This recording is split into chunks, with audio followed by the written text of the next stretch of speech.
Welcome back to the deep dive. If you're listening to this, well, chances are you're an advanced language learner. You've probably hit that C1 level, maybe you're even pushing towards C2. Yeah. You've put in the hours, right? Your grammar's solid, vocabulary's wide, you can handle complex chats, work stuff, maybe even argue a point pretty effectively. You should feel really proud. Absolutely. That pride is definitely earned. I mean, getting to C1, that's a huge achievement for so many learners. It represents a massive cognitive jump, really. And there's often a but. There often is, yeah. Achieving that level, it seems to bring this weird, kind of frustrating problem for a lot of people. Stagnation. We sometimes call it the C1 paradox. That's right, the paradox. You feel like you're still putting in the effort, maybe even more effort. You're reading, speaking daily, watching movies, listening to things. Doing all the things. Doing all the things. But the progress needle, it just feels stuck. You find yourself making the exact same grammar mistakes again and again. Mistakes you know are wrong intellectually. Or those little pronunciation things that just won't go away, even though you can totally hear the difference when a native speaker says it. It's maddening. It really is. It's like you're just going through the motions. You're putting time in, sure, but has that time shifted? Has it gone from active, focused, mindful practice to just passive, comfortable, kind of unconscious repetition? Ooh, okay. That distinction feels important. Practice versus repetition. It's critical because if we don't address that shift, we end up just reinforcing the very mistakes we want to get rid of. We're basically practicing being wrong. Okay, let's really dig into this because it sounds like every minute you spend just using the language at your current level without deliberately trying to fix the specific flaws, you're not actually improving. You're just cementing where you are, flaws included. Precisely. And this isn't just a feeling. There's a reason for it. We absolutely have to bring in the wisdom of the legendary Brazilian footballer Pelé here. He had this famous quote. Not just practice makes perfect. No, often forgotten, but maybe more important part. Practice makes permanent. Ah, okay. Permanent. That hits different. It really does. Think about it like this. Imagine a golfer, maybe a really good amateur golfer, but they have this tiny, tiny flaw in their swing. Something almost imperceptible, but it's there. Okay. Now, if they go out and hit 10,000 golf balls, just focusing on hitting the ball far, getting it on the green, but never addressing that tiny mechanical flaw, what happens? They get really good at hitting the ball with the flaw. Exactly. They don't become a champion. They become incredibly skilled at executing a permanently flawed swing. They've made the error permanent through repetition. And that's what happens with language errors at C1. We've gotten so good, so fluent, that we just keep repeating the subtle errors until they're permanent fixtures. That's the danger, especially because at C1, you're often focused on speed and fluency, just getting the message across. The brain prioritizes that. So our mission today in this deep dive is to unpack that. We want to understand why these errors get so stuck, these fossilized errors. Fossilized errors, okay. Yeah. And then crucially, we want to give you a practical four-pillar framework, a strategy to shift from that stagnant repetition back into active, mindful refinement. So not just practice, but refinement, a blueprint to actually push past that C1 plateau and head towards real mastery. That's the goal, breaking the cycle. All right, let's get into it. Okay, so if we want to get out of this C1 rut, we need to understand why it's so deep in the first place. These fossilized errors you mentioned, the mistakes that just stick around even when we technically know the rule. What's happening inside our heads? What's the brain doing? Well, the root cause fundamentally comes down to the brain's absolute prime directive, efficiency. Above almost all else, the brain wants to save energy. It's lazy, but like in a smart evolutionary way. Exactly. A brilliantly lazy organ. Every single time you do something complex, driving, playing an instrument, or, forming a sentence in a foreign language, you're activating and strengthening a specific neural pathway for that task. Right. We've talked about neural pathways before, like paths in a forest getting wider with use. Yes, but at the C1 level, we need to take that analogy further. It's not just a well-trodden footpath anymore. Think of it more like a high-speed, multi-lane highway. And there's a specific biological process that builds these highways. Okay, what's that? It's called myelination. Myelin is this fatty substance, an insulating sheath, that wraps around the axons, the long wires of your neurons. Like insulation on an electrical wire. Precisely like that. And the thicker that myelin sheath becomes, the faster and more efficiently. The electrical signal, the thought, the word, the sentence structure, can travel down that nerve fiber. It reduces signal loss, increases speed. So the more you use a specific pathway, the more the brain invests in myelinating it. It's saying, okay, this connection is important. It's used frequently. Let's make it super fast and efficient. Okay, I see where this is going. What happens when the pathway being myelinated contains an error? That's the absolute crux of fossilization. Let's take a common error, like consistently saying, I depend of you instead of the correct, I depend on you. Yeah, a typical transfer error, maybe from Spanish or French. Right. If you say depend of hundreds, maybe thousands of times, the neural circuit linked to that specific incorrect pairing gets massive amounts of use. The brain detects this high usage and says, great, let's wrap this dependive circuit in extra thick myelin. Oh no, so you're literally building a high-speed, super efficient, perfectly insulated pathway for the mistake. Exactly. Meanwhile, the correct pathway depend on, if it's used less frequently, it gets less myelination. It might be a slower, less reliable country road compared to the error superhighway. So when you're speaking quickly, under pressure in a real conversation. Your brain automatically defaults to the path of least resistance. Which path is that? The one that's most heavily myelinated, the fastest one. It doesn't pause to check for grammatical accuracy. Its priority is speed and getting the meaning out. So depend of pops out before you even realize it. That explains why you might get it right when you're carefully writing an email, but the error comes back when you're speaking spontaneously. The speed forces the default. Precisely. The slow, deliberate thought allows you to access the less myelinated correct path. Speed relies on the automated, super fast, but potentially wrong path. But hang on, if this myelin thing is so physical, so structural, can we actually change it? Can we build a new highway? Or are we stuck with the faulty infrastructure? That's the million-dollar question, isn't it? And the good news is, yes, we can. Neural pathways are plastic. We can build new ones and strengthen them through targeted use. So we don't erase the old highway. Not exactly. It's more like we build a new competing highway, the correct one, and we have to consciously force traffic onto it again and again and again. Through deliberate practice, the new pathway starts getting more myelination. So it's about making the correct pathway the faster, more efficient default over time. That's the essence of breaking fossilization. It takes conscious effort initially. It will feel slower, more awkward at first because you're overriding the old automatic response. But eventually, with enough focused repetition of the correct form, the new pathway becomes the dominant myelinated automatic one. Okay, that makes sense. It's effortful, but possible. Which leads us nicely into the second big neurological trap at this C1 level, this gap between understanding something and actually being able to produce it correctly.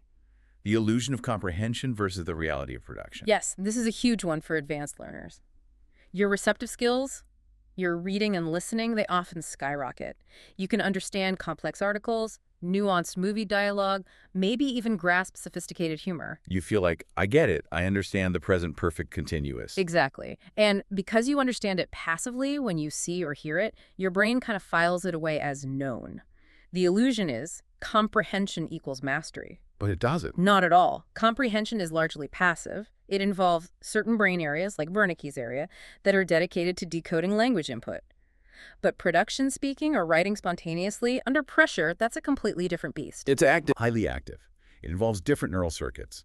Broca's area for organizing speech, the motor cortex for controlling your tongue and lips, accessing vocabulary instantly, applying grammar rules in real time. It's incredibly complex. So just because I can understand a fancy French recipe doesn't mean I can actually cook the dish perfectly without practice. Reading the instructions isn't the same as having the knife skills or the timing down. Perfect analogy. Understanding the grammar rule is like reading the recipe. Producing it correctly and fluently under pressure is like cooking the meal flawlessly while the guests are waiting. It requires specific practice targeting those production circuits. And if you don't specifically train those production circuits for, say, that tricky tense or pronunciation, then when you need it in a fast conversation, your brain defaults back to the older, simpler, possibly incorrect, but more heavily myelinated way of saying it. You haven't built the production highway for the complex, correct form. You've only built the comprehension road. Okay, trap 1 is myelination reinforcing errors. Trap 2 is the gap between understanding and doing. What's the third nail in the coffin? The third one is perhaps the sneakiest because it feels like a positive thing. It's the comfort zone of communicative success. Meaning, it doesn't really matter if I make small mistakes because people still understand me. Pretty much. At the C1 level, most of your errors aren't catastrophic communication breakdowns. If you say, I'm living here since 5 years instead of I have been living here for 5 years. Everyone gets what I mean. Exactly. The listener easily understands the intended meaning. You started living here 5 years ago and you still do. They might mentally note the error or maybe not even consciously register it, but the communication was successful. And the danger there is. The danger lies in the feedback loop to your brain. Your brain gets a signal. Mission accomplished, message delivered and understood. There's no immediate negative consequence pushing you to correct the pathway. So the successful communication actually reinforces the incorrect form because it worked. Precisely. The brain gets positive reinforcement for using the flawed structure. Ugh. Why would it invest energy in changing something that achieves the primary goal of communication? It sees no need to alter the process. So that incorrect since 5 years pathway gets another little nudge of validation, maybe even a tiny bit more myelination, because it proved effective. Wow. Okay, so let's recap the neurological nightmare here for the C1 learner. 1. Your brain is actively building superhighways for your common errors through myelination because you repeat them so often. Okay. 2. You think you've mastered structures because you understand them, but you haven't actually trained the separate brain circuits needed to produce them correctly under pressure. Correct. The comprehension production gap. And 3, every time you successfully communicate using a slightly flawed structure, you're inadvertently telling your brain, keep doing that, it works, which prevents correction. That's the trifecta. You're getting thousands of hours of reinforcement for errors that work. You're physically insulating those error pathways, and you're undertraining the specific production skills needed for accuracy. It's no wonder people feel stuck. So the only way out is to somehow override these processes, to intentionally make the brain uncomfortable. Essentially, yes, we need to artificially create the conditions for change. We need to force awareness of the errors, analyze why they happen, deliberately practice the correct forms in isolation, and then consciously integrate those correct forms back into real communication until they become the new automatic standard, which leads us perfectly into the framework for doing just that. Okay, so we understand the neurological traps. Now, how do we escape? We need a strategy, a plan of attack to move from this passive repetition that cements errors into active, mindful refinement that actually fixes them. Exactly. And that's where this four-pillar framework comes in. It's designed to systematically dismantle those fossilized errors by breaking down the complex skill of language into manageable components that we can target and repair surgically. Right. Pillar 1, awareness. You said earlier, you can't fix an error you're not aware of. These mistakes have become subconscious habits. So the first job is just seeing them clearly. Yeah. Dragging them out of the shadows. Absolutely fundamental. Yeah. And the most powerful, sometimes brutally honest tool for achieving this awareness is self-assessment. Specifically, record yourself speaking and then transcribe it. Okay, let's get practical. How does someone actually do this effectively? It's simple technologically. Grab your phone, open the voice recorder, pick a random topic, what you did yesterday, your opinion on a recent movie, describe your job, anything. Speak naturally for, say, 2 to 3 minutes. Don't try to be perfect, just talk as you normally would. Then the hard part. Then the revealing part. Sit down and transcribe that recording. Word for word, exactly as you said it. Meaning everything. Include all the ums, the likes, the false starts, I went to the store, the repetitions, the awkward pauses, and crucially, every single grammatical slip-up or pronunciation error. No editing, no cleaning it up, just raw data. I can imagine that being quite an experience. Maybe a bit shocking. It is often profoundly shocking for C1 learners. You might think you sound quite fluent and articulate, but the transcript reveals the reality. Maybe it's filled with filler words. Maybe you used the wrong preposition 5 times in 2 minutes, or maybe that wall sound is consistently off. But that shock value is actually useful. It's essential. It's the wake-up call. It turns a vague feeling of, I need to improve my English, into concrete, undeniable evidence. Wow, I consistently misuse the past simple, or my article usage is all over the place. That specificity is the starting point for targeted action. Okay, so self-recording and transcription gives you the raw data. What's next for boosting awareness? Targeted feedback. General conversation practice isn't enough at this stage because, as we discussed, people often won't correct you if they understand you. You need to be explicit. So talking to your language exchange partner or tutor needs a specific goal. Exactly. You need to give them a very clear, narrow brief. Don't just say, can you correct my mistakes? Say something like, for the next 15 minutes, could you please focus only on my use of articles, Antha, and stop me immediately every time I make a mistake? So you're asking them to temporarily ignore fluency and overall communication and just zoom in on one specific problem area. Precisely. Or, my goal this week is to master the third conditional. Could you listen specifically for that structure and tell me every time I get it wrong or every time I could have used it but didn't? This kind of laser-focused feedback forces the error from your subconscious habit into your immediate conscious attention, right there in the moment. Okay, that makes sense. Record yourself for the objective truth. Get hyper-specific feedback to catch things in real time. That's awareness. What's pillar 2? Pillar 2 is analysis. Now that you're aware of a recurring error, let's say, that pesky depend of keeps showing up in your transcriptions and feedback sessions, you need to become a detective. Don't just correct it. Oh, right, it's depend on. You need to figure out why that incorrect pathway got built and myelinated in the first place. So understanding the origin story of the error. Exactly, because the why dictates the how of fixing it. The strategy depends on the diagnosis. And broadly speaking, these fossilized errors usually fall into a few categories. Okay, what are the main types we should look for? The first, and probably most common at this level, is what we call a transfer error. This is where the grammar, vocabulary, or even pronunciation rules of your native language are directly interfering with English. Like the depend of example, possibly coming from a language where the equivalent verb uses a preposition that translates to of. Precisely. Or, as we mentioned, Spanish speakers saying I have X years because of tengo X años. Or German speakers mixing up since and for because German uses seit for both. Or Russian speakers struggling with articles because Russian doesn't have them. Identifying that it's a direct transfer is key.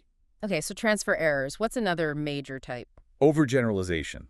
This is when you've learned an English rule, but you apply it too broadly, usually because you haven't quite grasped the exceptions or the specific context where it doesn't apply. Like the classic beginner mistake of adding aid to all past tense verbs like good or eated. That's the basic version.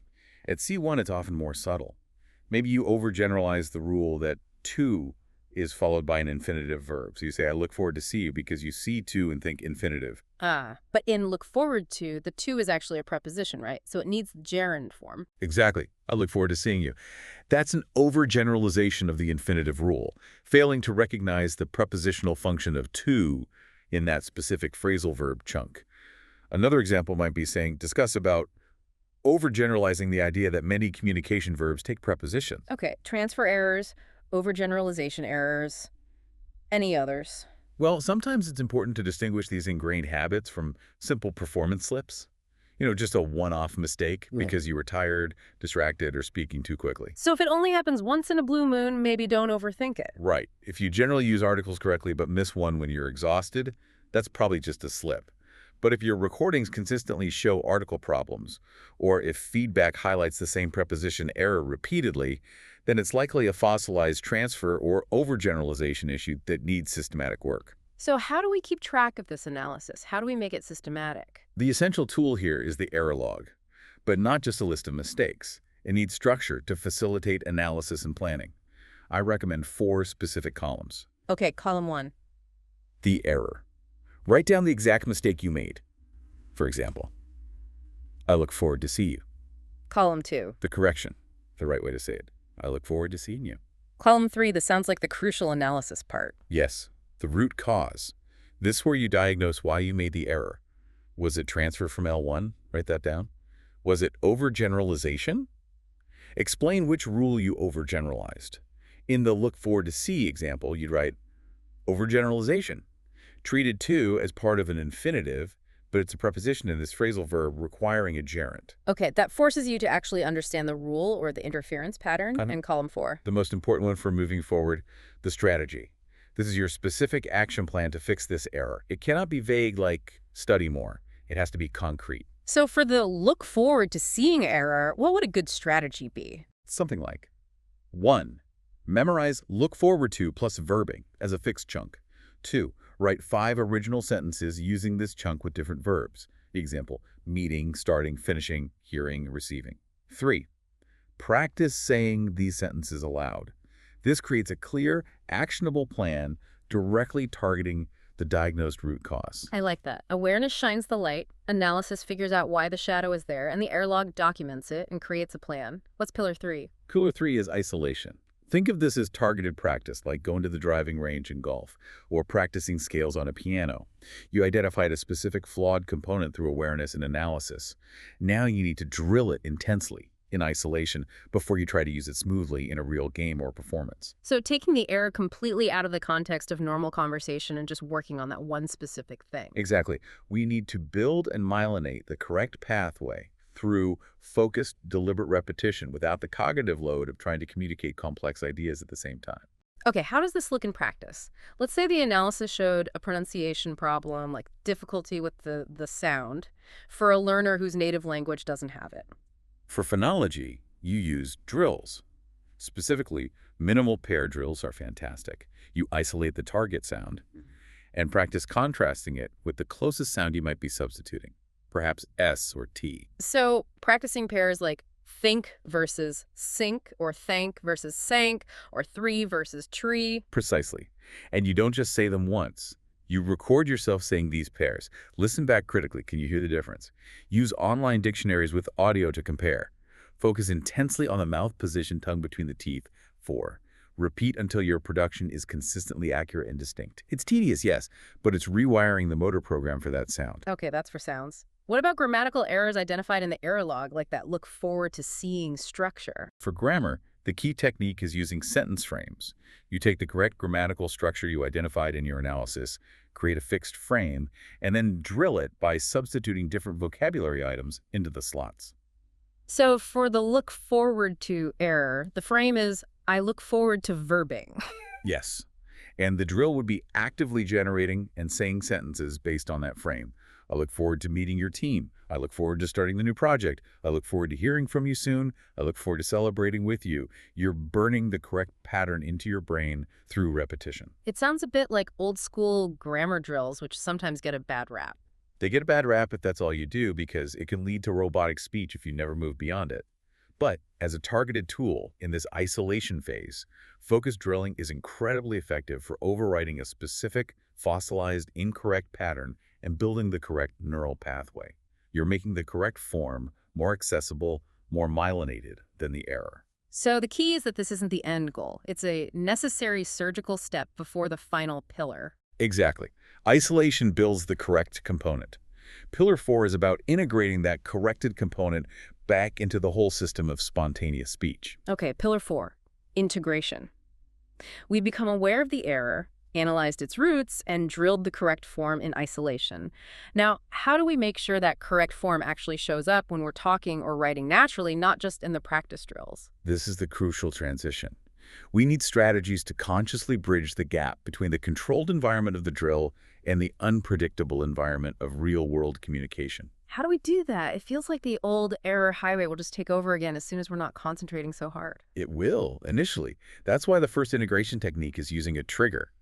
This involves consciously choosing one, and I stress, only one specific error or correction from your log to prioritize for a set period, say a week. So you pick one target for the week. Like, this week, my absolute focus is on using for and since correctly with the present perfect. Exactly. That becomes your conscious trigger. In every single conversation, every email you write that week, a little flag goes up in your mind whenever you approach a situation where that structure is needed. Alert. Check for versus since. Does that slow you down? Does it feel unnatural? It absolutely can at first. That slight pause, that moment of conscious checking might feel awkward. You might stumble slightly, but that hesitation is precisely the point. It's you actively interrupting the old, fast, incorrect automated pathway. You're deliberately hitting the brakes on the error highway to give yourself time to access the new, correct, but currently slower pathway you built in isolation. That's exactly it. You're forcing your brain to use the new road, even if it's not fully paved yet. If you try to focus on fixing 5 different errors simultaneously in a real conversation, your cognitive load will be too high, and you'll likely fail at all of them. One trigger per week allows for focused integration. Okay, the trigger strategy makes sense for consciously inserting the correction. What's another technique for making it feel more natural and automatic over time, especially for fluency and pronunciation? A really powerful technique for this is shadowing. This is particularly good for integrating pronunciation, rhythm, and intonation corrections. Shadowing. That's repeating immediately after a native speaker, right? Yes. You find a short audio clip, maybe 30 seconds to a minute, from a podcast, audiobook, or a news report, ideally one where you also have the transcript. How do you use it effectively? There are a few ways, but a common method is, first, listen to a sentence or phrase while reading the transcript. Then play it again and try to speak at the same time as the recording, mimicking everything as closely as possible. Everything meaning. Pronunciation of individual sounds, yes, but also the stress patterns on words, the rhythm of the sentence, the rises and falls in intonation, the melody of the speech. You're trying to match the speaker exactly, like a shadow. What's the specific benefit of doing that? How does it help integration? It trains your mouth muscles and your brain to produce the correct sounds in context, linked together smoothly with native-like rhythm and flow. You're not just practicing isolated sounds anymore. You're practicing producing them correctly within the stream of speech. And because you're just mimicking, you're not thinking about what to say, only how to say it.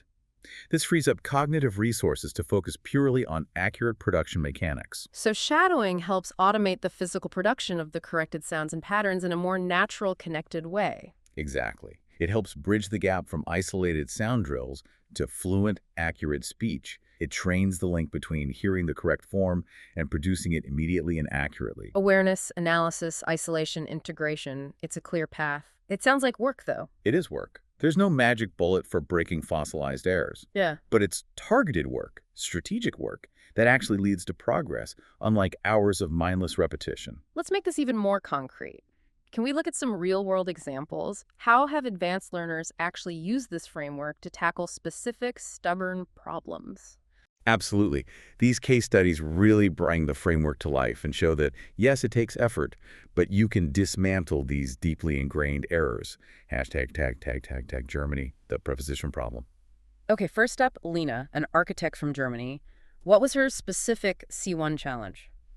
Lena was highly proficient, working internationally, but she felt her professional writing, especially emails and reports, just lacked that final polish. Her issue was very common for German speakers. Subtle preposition errors stemming from L1 transfer. Like what specifically? Things like writing, discuss about a topic, because the German equivalent diskutieren uses a preposition meaning about, or wait on a response instead of the correct wait for a response. Small things, but cumulatively, they just slightly undermined her credibility in written communication. So how did she apply the framework? Awareness. She became hyper-aware by starting an error log dedicated only to prepositions. She meticulously reviewed her past emails and asked a native-speaking colleague to specifically proofread for preposition errors for a week. The pattern became undeniable. And the analysis. The analysis was fairly straightforward. Clear L1 transfer. She recognized the direct translation impulse from German for verbs like discuss, wait, depend, and a few others. So pillar 3, isolation. How did she drill prepositions? She didn't just try to remember the right ones, she created specific drills. For each verb-preposition combination that was a problem, e.g. wait for, discuss no preposition, depend on. She forced herself to write 10 distinct correct sentences using that structure in different contexts. She basically drilled the correct chunks until they started to feel more natural than the incorrect L1 influenced ones. And finally, integration into her actual work. Her trigger was preposition check. Whenever she was writing an email and typed one of her known danger verbs, like discuss, wait, apply, concentrate, she instituted a mandatory pause. Just a second or two. To consciously interrupt the automatic German-influenced pattern. Exactly. That pause allowed her brain the split second needed to access the newly practiced, correct English structure. Wait for, discuss the topic, apply for. It was consciously overriding the myelinated error pathway. Did it work? Was it noticeable?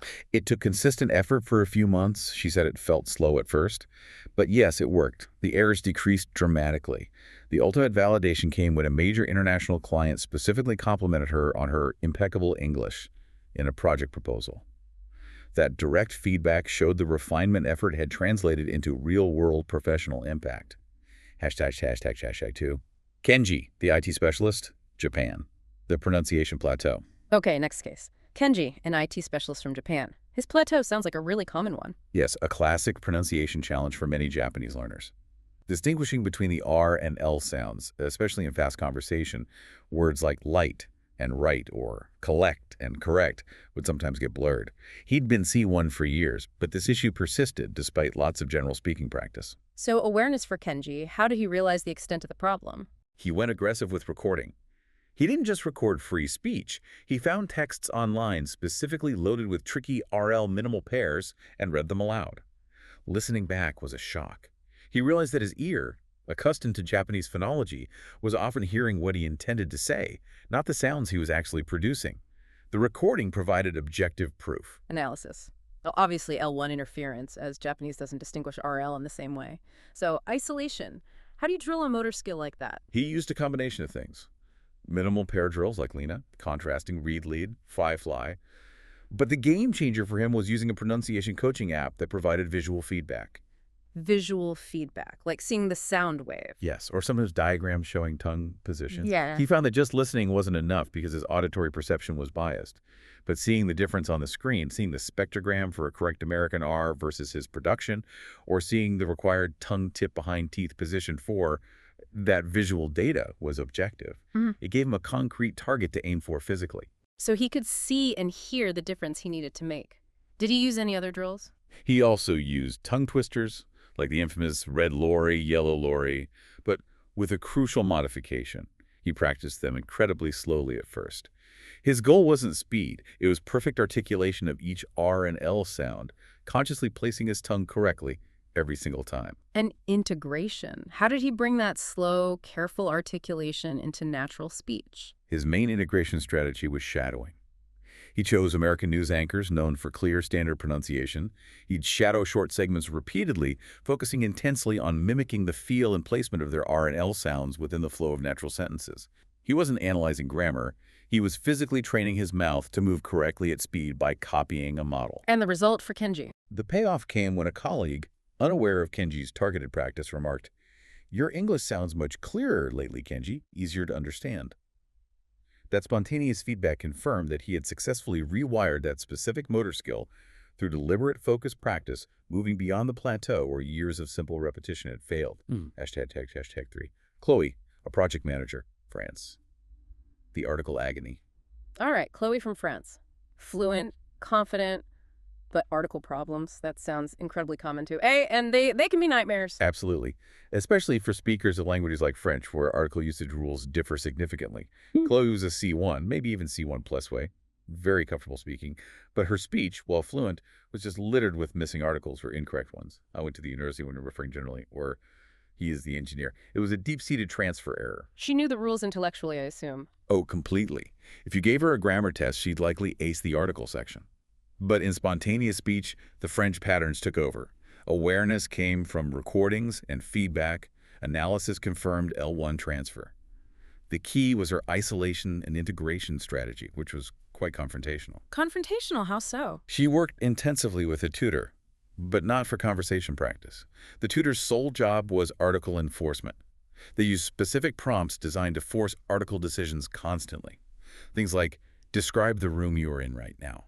Tell me about a project you enjoyed. What is the biggest challenge in your field? Okay, prompts requiring articles, but what was confrontational about it? The tutor's instruction was, interrupt Chloe immediately and every single time she made an article error, no matter how small. Mid-word, mid-sentence. Stop. Point out the error. Make her repeat the entire sentence correctly before moving on. Wow, that sounds intensely frustrating, like constantly being stopped and corrected. Wouldn't that just make you clam up? Chloe said it was incredibly challenging and, yes, frustrating.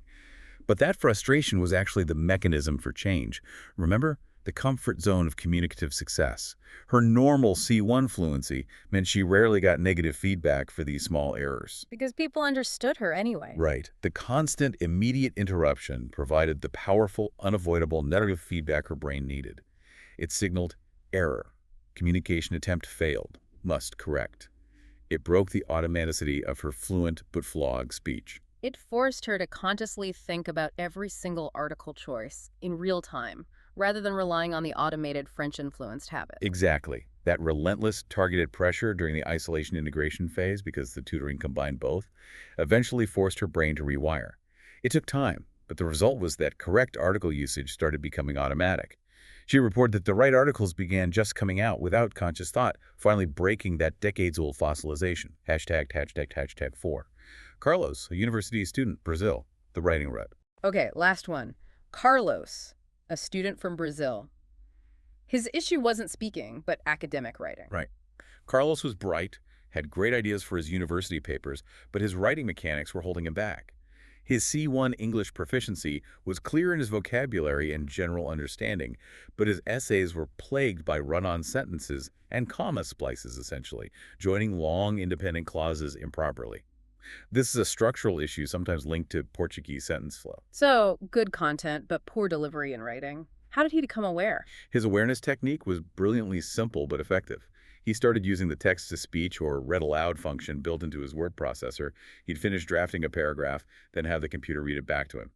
Why was hearing it read by a computer voice so helpful? Because when we read our own writing silently, especially when we've just written it, our brain often sees what we meant to write, glossing over structural awkwardness. We know the intended connections, but hearing a neutral robotic voice read those long, rambling, comma-spliced sentences aloud made the lack of clarity, the awkward pauses, the sheer length painfully obvious. It externalized the error. That makes sense. It removes your own internal smoothing over of the text. Okay, analysis pointed to L1 influence on sentence structure, isolation. How do you drill sentence structure? He stopped focusing on writing more and focused on writing better at the sentence level. He worked with his university's writing center to identify 3 specific, sophisticated sentence structures common in formal academic English. For example, using semicolons correctly, embedding clauses with relative pronouns, starting sentences with participial phrases. His isolation drill became rewriting. Rewriting what? He would take paragraphs from his own messy drafts or even from source materials and deliberately practice rewriting them using those 3 target structures. He wasn't generating new ideas. He was purely manipulating sentence mechanics for clarity and correctness. One core exercise was taking a single paragraph and rewriting it 3 times, each time focusing only on improving structure and flow using the learned patterns. So the practice wasn't writing essays, but meticulously crafting individual sentences and paragraphs. Exactly. He really internalized the mantra, writing is rewriting. For integration, his trigger during the editing phase of any paper became sentence structure check.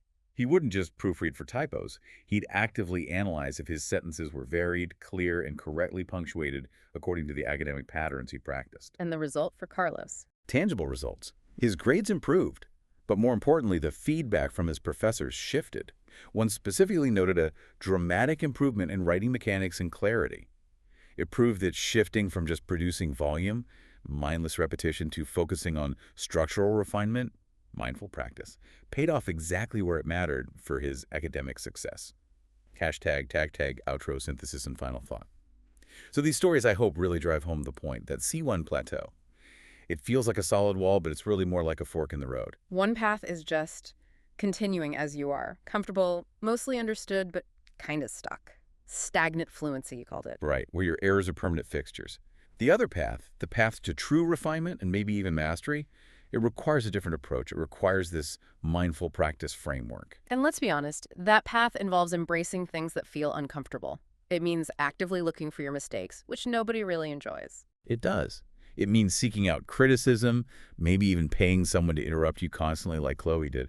It means having the humility to accept that even though you're advanced, you still need to break things down and do tedious drills like Kenji with his tongue twisters. It means choosing deliberate, sometimes slow, accuracy over comfortable, fast, flawed communication, at least for a while, like Lena did with her prepositions. But the reward on that path, Yeah. it's immense. It's not just about sounding better, it's the deep satisfaction of hearing that difficult sound finally come out right, effortlessly. It's the confidence that comes from knowing you can structure a complex argument elegantly in writing. It's that profound feeling of growth, of realizing you're not just using the language anymore, you're actually crafting with it. Moving from language user to language craftsman, I like that. It requires taking control, doesn't it? Shifting from just letting the language happen to you to actively shaping how you use it. Exactly. It's about moving off autopilot. Which brings us to our final thought for you, the listener, to mull over this week. It really boils down all this neurology and the 4 pillars into one core question you need to ask yourself about your language learning right now. Are you on autopilot, or are you at the controls? Are you passively repeating, or are you actively refining? Use the framework we discussed, DARE, to record your voice, Analyze those recurring errors, isolate them for practice, and consciously integrate the corrections. Make that crucial shift from just being a learner who practices to becoming a craftsman who refines.